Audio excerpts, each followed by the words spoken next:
Primero falleció uno de los bomberos que cayó en un barranco al intentar sofocar un incendio en la población de Coroico. Otro caso se registró en la población de Sacaba, en la región central de Cochabamba, también de un comunario por sofocar el incendio. Y bueno, lo de Pablo Miguel Suárez con la familia. Son más de 2.500 bomberos entre Fuerzas Armadas, policía, voluntarios, guardaparques que están trabajando intensamente en el apagado de los incendios descontrolados que se van avivando con fuertes vientos y altas temperaturas en la Chiquitanía. Con Pablo Solón escuchábamos, veíamos, qué triste, Pablo, qué triste la pérdida de este joven, de los tres. No, Buenas noches. Pues. Bueno, sí, he escuchado la entrevista y a uno le llega al alma, ¿no? Porque accidentes existen, pero desde mi punto de vista, estos incendios no son accidentes. Estos incendios responden a una política, a una decisión de expandir la frontera agrícola como de lugar para favorecer sobre todo a un modelo agroexportador, soyero, cañero, y que ahora quiere exportar carne a la China. Y no es una casualidad, ¿no? Cuando uno recuerda que una de nuestras autoridades máximas dijo: no debemos ser guardaparques de los bosques para el imperialismo. ¿Qué está alentando con esas palabras? Que está bien nomás quemar el bosque, porque si uno se pone a defender el bosque, es una suerte de guardaparque del imperialismo. O sea, es realmente demencial ese discurso. Y no he escuchado ninguna autocrítica. Me hubiera gustado que tú les preguntes si han recibido una llamada del gobierno. ¿Y qué les ha dicho el presidente Evo Morales? ¿Qué les ha dicho el vicepresidente? No los llamó. Solo el gobernador, ¿no? Le llamó a la madre. Porque sigamos revisando. Los focos de calor, los incendios de bosques, la deforestación ha ido creciendo desde el 2012. En ese entonces 120.000 hectáreas. Subió a 300.000 hectáreas el 2016. O sea, ya había una tendencia hacia arriba. Ya habían estudios que mostraban que esto se debía, en primer lugar, al uso ganadero. En segundo lugar, a la agricultura comercial. Y estoy citando estudios de la FAO. Y sobre eso se aprueba una ley del etanol que plantea que se requieren 450.000 hectáreas más para caña de azúcar y soya. Y sobre eso, exportación de carne a la China. Y sobre eso, perdonazo a los que habían deforestado ilegalmente todos los años anteriores. Y sobre eso, una multa que es una burla al que quema ilegalmente una hectárea. Un pequeño propietario que deforesta ilegalmente una hectárea tiene que pagar de multa menos de 50 bolivianos. Esa no es una multa, es un incentivo. Y esa ley se aprobó este año, la ley 1171. Entonces, todo este conjunto de paquete de normas son los que llevan a esta situación de tragedia que estamos viviendo para los seres humanos, para comunidades que están siendo desplazadas, para los árboles. 40 millones de árboles quemados solo en el bosque seco Chiquitano. ¿Cuántos animales? En una estimación bastante grosera, pero muy conservadora. 1.200 estaban señalando especies de animales vertebrados, según la Fundación. 1.200 especies que estarían amenazadas. Pero mi cálculo, algunos me han criticado, es que en una hectárea podemos encontrar unos 100 animales vertebrados como mínimo, entre mamíferos, anfibios, aves, incluso peces, porque hoy día hemos visto las imágenes de peces que han muerto calcinados en el agua por el calor. Con ese cálculo estaríamos hablando de 200 millones de animales. Yo digo, si decimos 100 Porque estamos hablando de animales, 2 millones de hectáreas. Sí, si decimos 100 animales vertebrados por hectárea, estamos hablando de 200 millones, ¿no? Y esto es para mostrar la magnitud, ¿no? Porque creo que tenemos que reaccionar. Esto ha sido un ecocidio, es un holocausto para la naturaleza, y tenemos que atacar sus causas estructurales y hacer que no se vuelva a repetir. El mejor homenaje a estos 3 bomberos voluntarios, ciudadanos que han muerto, es decir, bueno, vamos a construir una Bolivia sin fuego, porque el chaqueo ya no va en épocas de cambio climático. Es demasiado el riesgo de que el fuego se expanda. Hay países en los cuales está prohibido fumar un cigarrillo en el bosque, uno va a la cárcel, porque el simple hecho de fumar un cigarrillo en un bosque genera un riesgo. Pero en nuestro caso, nosotros ampliamos. No, se puede desmontar no 5 hectáreas, sino 20 hectáreas. Entonces, obviamente, resultado de esas políticas es lo que tenemos ahora. Y a mí me preocupa que no reaccionan las autoridades. O sea, Evo, Álvaro nos dicen, miren, disculpen, nos hemos equivocado, es lo mínimo que uno que debería decir. Entonces, si no hay presión de abajo, si no hay esa vigilia, si no hay movilizaciones, no van a cambiar las cosas. Van a pasar los incendios, va a llover finalmente en algunos días y volveremos a la normalidad hasta el próximo año. Los nuevos chaqueos de agosto y la nueva tragedia que se repite. Pablo, tomando en cuenta que tú manejas con la Fundación Solón cifras oficiales de la ABT, de la Autoridad de Bosques y Tierras, tú mencionabas, por ejemplo, 128.000 hectáreas el 2012, luego hablas del 2016 con 295.000 hectáreas. También has hecho un cálculo de 40 millones de árboles que habrían sido afectados porque estás calculando con los 2 millones de hectáreas que han sido afectadas. Uno puede hacer unos cálculos económicos en cuanto a la pérdida. Sin embargo, la vida tiene precios. ¿Se puede hacer un cálculo con la vida, la cantidad de especies que se han perdido? No se puede, no se puede. Debo decirte que el cálculo de los 40 millones de árboles en el bosque seco chiquitano es de la Fundación para la Protección del Bosque Seco Chiquitano. Y ellos estiman que en valor solo de la madera, sin tomar en cuenta la vida, las plantas, los animales, se ha perdido en valor de 1.140 millones de dólares. Esta cantidad... En valor de madera solo por los árboles. Solo por los árboles, 1.140 millones de dólares. Esto es mucho más que toda la exportación de soya del año pasado. Entonces, es un pésimo negocio y además una afrenta a la vida querer convertirse en un país agroexportador, monoproductor, favoreciendo solamente a ciertas élites oligárquicas que son las que realmente manejan el negocio, ¿no? Y provocando este ecocidio y también la muerte de vidas humanas como las que estamos viendo. Cuando se amplía la frontera agrícola, Pablo, en ningún momento hemos visto que también haya ido creciendo como país productor de alimentos, por ejemplo, porque nosotros como bolivianos compramos más alimentos de los que producimos. Compramos a la Argentina, al Perú.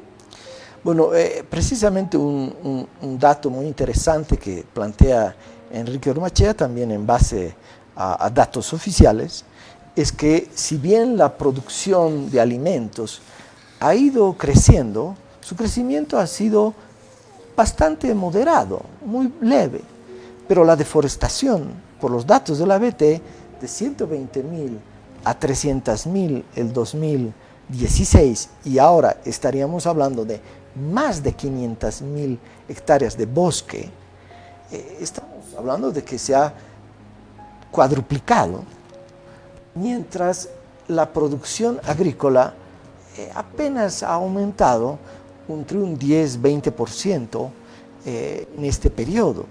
Entonces, lo más grave es que se deforesta y lo que la agricultura, esta agricultura absolutamente ineficiente hace es no mantener las tierras que antes trabajaba, sino avanzar hacia nuevas tierras, siempre en busca de nuevas tierras fértiles que acaban de deforestarse, porque obviamente van a producir mejor que tierras donde ya se ha cultivado durante varios años. Pero ese modelo es insostenible actualmente, ¿no?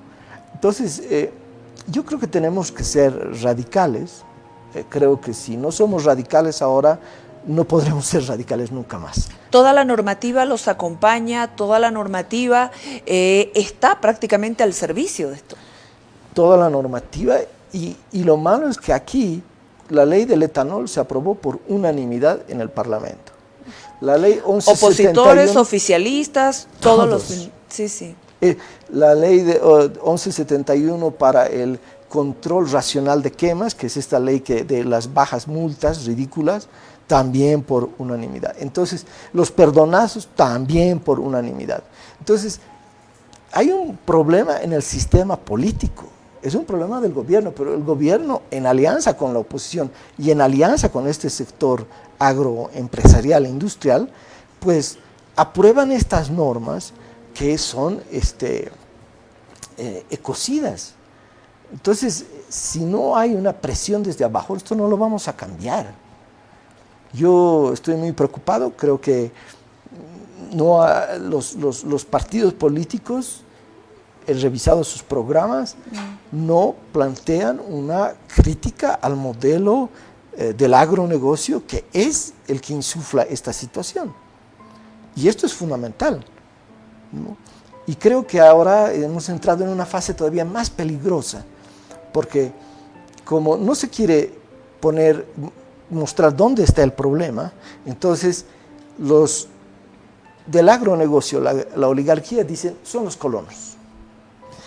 Y entonces empezamos a entrar en una pelea racista, ¿no? Los colonos tienen una responsabilidad, pero el grueso de la tierra en Santa Cruz, según los propios datos del censo agropecuario, está concentrada en muy pocas manos. Entonces, ahí tenemos que ver el problema. La ganadería.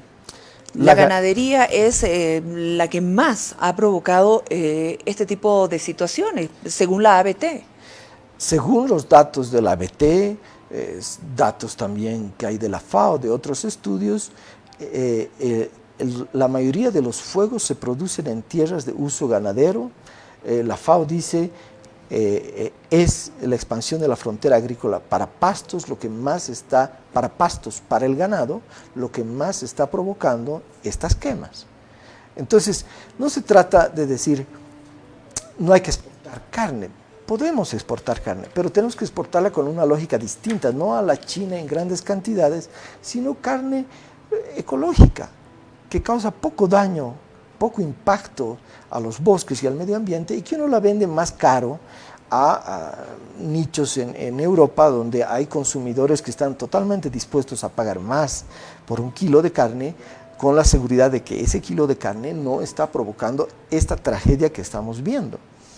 ¿Qué pasa? ¿Por qué en Bolivia las autoridades, los empresarios no aprenden de las lecciones de los vecinos? Hemos visto lo del Paraguay. El Paraguay está entre los 10 países, si no me equivoco, de mayor exportación de carne, pero vemos cómo está ese país. No solo que no aprenden, sino que ¿los traemos para que nos asesoren? Exactamente. Y los ganaderos con el gobierno han traído a los asesores del modelo paraguayo a que vengan a asesorarnos aquí a Bolivia, porque consideran que ese es el modelo que tenemos que seguir. Entonces, esta es una tragedia, ¿no?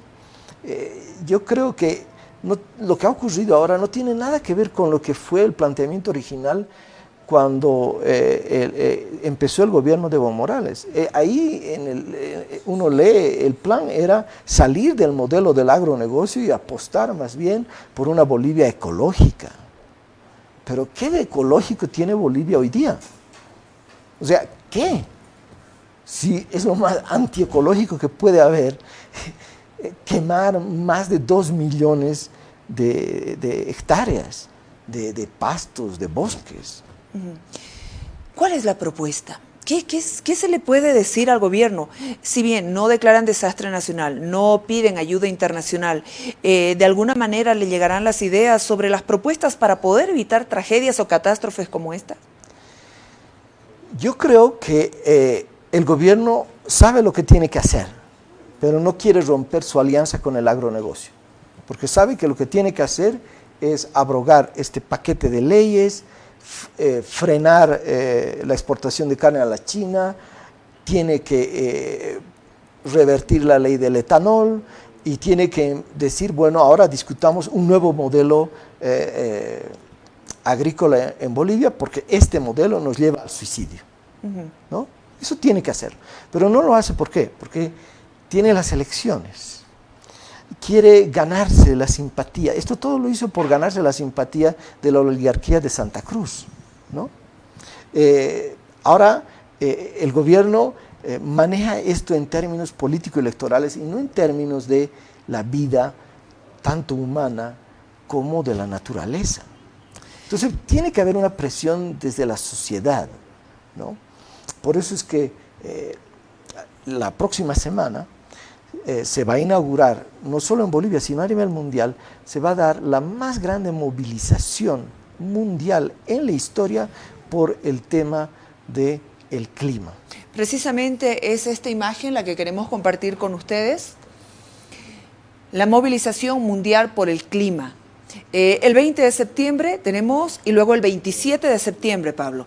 Eso es lo que podemos hacer nosotros como ciudadanos, que no estamos entre los 2000 voluntarios trabajando, haciendo. Es nuestra forma también de hacer algo por esto. Efectivamente, porque si no hay presión, el sistema político, el gobierno, los grandes poderosos a nivel económico no van a dar el brazo a torcer. Unos por razones de poder, otros por razones económicas. Por eso, a nivel internacional, Greta Thunberg nos dice, miren, si aquí los adultos no van a hacer nada, es tiempo de que salgamos nosotros, los niños, los estudiantes, porque ¿cuántos años son de que se discute este tema gravísimo del cambio climático y sin embargo no se toman las medidas? De ahí que esta movilización empiece el próximo viernes 20. Con una sentada en las puertas de los colegios, a la salida de los colegios, con una sentada frente al Parlamento, y donde los estudiantes, los jóvenes y todos la población que los acompañe, interpelan a este sistema. Es tiempo ya. ¿Cuál es una de sus demandas a nivel internacional? Que se declare emergencia en el planeta. ¿No? Es decir, el tema es más grave aún de lo que vemos. Sí. Están hablando de una emergencia en todos los países. Hace unos días ha golpeado un huracán terriblemente el Caribe. Es uno de los huracanes más fuertes que se ha dado. Una velocidad casi de 300 kilómetros por hora. Si te choca un auto a 100 kilómetros por hora, es gravísimo. 300 kilómetros por hora. Y esto está siendo provocado, agravado por el cambio climático y también por la deforestación.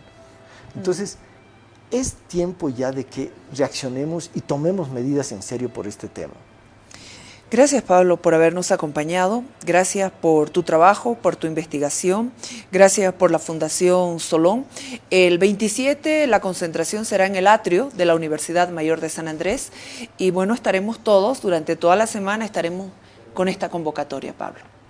Muchísimas gracias y solamente decirle a la población, yo lo único que quiero es que cuando tenga un nieto, el nieto me recuerde a mí como el abuelo que hizo algo cuando la casa grande se quemaba, y no como el abuelo que simplemente se sentó y no hizo nada cuando veía que se derrumbaba esta casa grande por el cambio climático.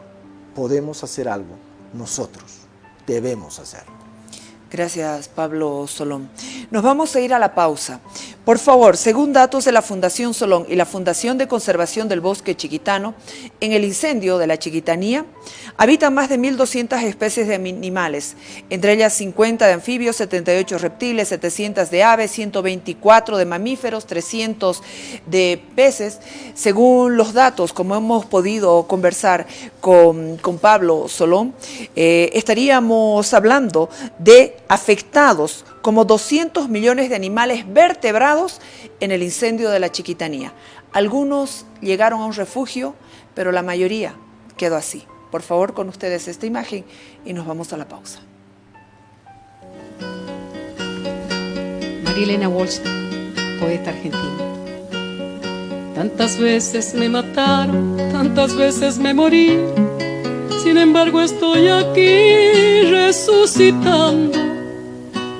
Gracias estoy a la desgracia y a la mano con puñal, porque me mató tan mal.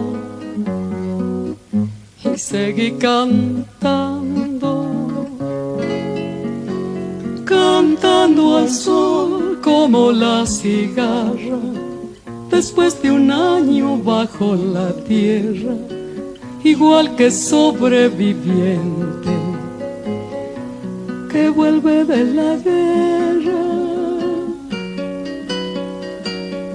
Tantas veces me borraron, tantas desaparecí, a mi propio entierro fui sola y llorando.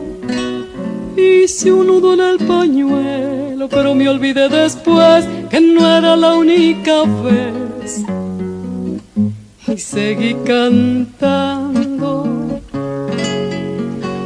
cantando al sol como la cigarra, después de un año bajo la tierra, igual que sobreviviente que vuelve de la guerra.